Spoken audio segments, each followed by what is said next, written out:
Mais pas toi, Alexandre, hein. J'ai vraiment besoin de toi. Allez, qui recevons-nous, mon cher Ça tombe bien parce que dans Facteur, il y a Acteur. Notre invité est né un 17 mars comme Isabelle Devaluet, athlète spécialiste du lancer de disque, mais lui c'est plutôt spécialisé dans le lancer de film. Ses parents ont choisi son prénom en référence à José Lito, le gamin à la voix d'or, mais lui la chanson c'est plutôt Dark Voix d'or.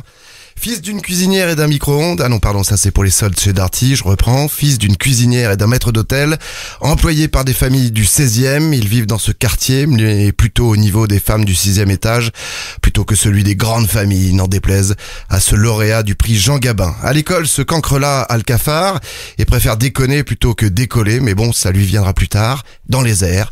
Pas les airs du trapèze, il est nul en maths, quoique c'est bien avec un trapèze à l'école qu'il va décoller, à l'école du cirque, où il rencontre une femme qui lui fera 2 filles et 2 films, car c'est cette carrière et cette femme qu'il veut embrasser.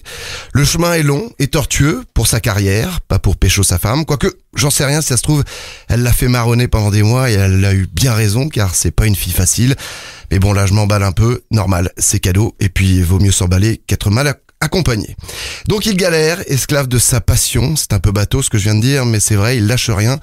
Toujours à fond, tout chousse, cet insatisfait permanent insiste. Et vous le connaissez très bien Philippe, puisqu'il a été à vos côtés, enfin au-dessus, c'est vrai qu'avec ses 1m75, il vous prend quand même 12 cm. Donc il est d'abord votre chauffeur de salle pour Nulle part ailleurs, puis le comparse d'Antoine Decaune pour des sketchs devenus mythiques.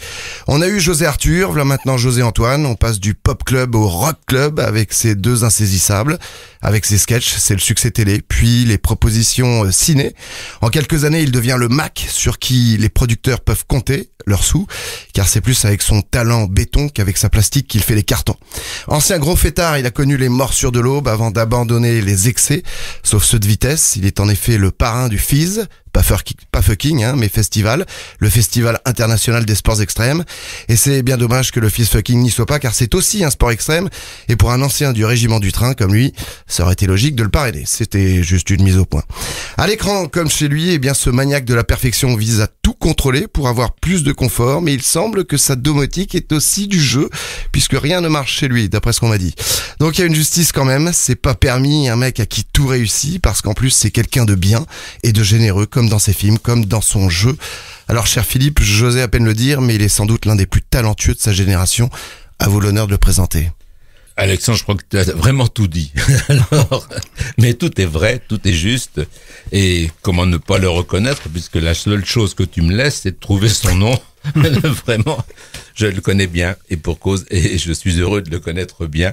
Bonjour, José Garcia. Bonjour, quel accueil. Car c'est José Garcia que nous recevons aujourd'hui. Oui.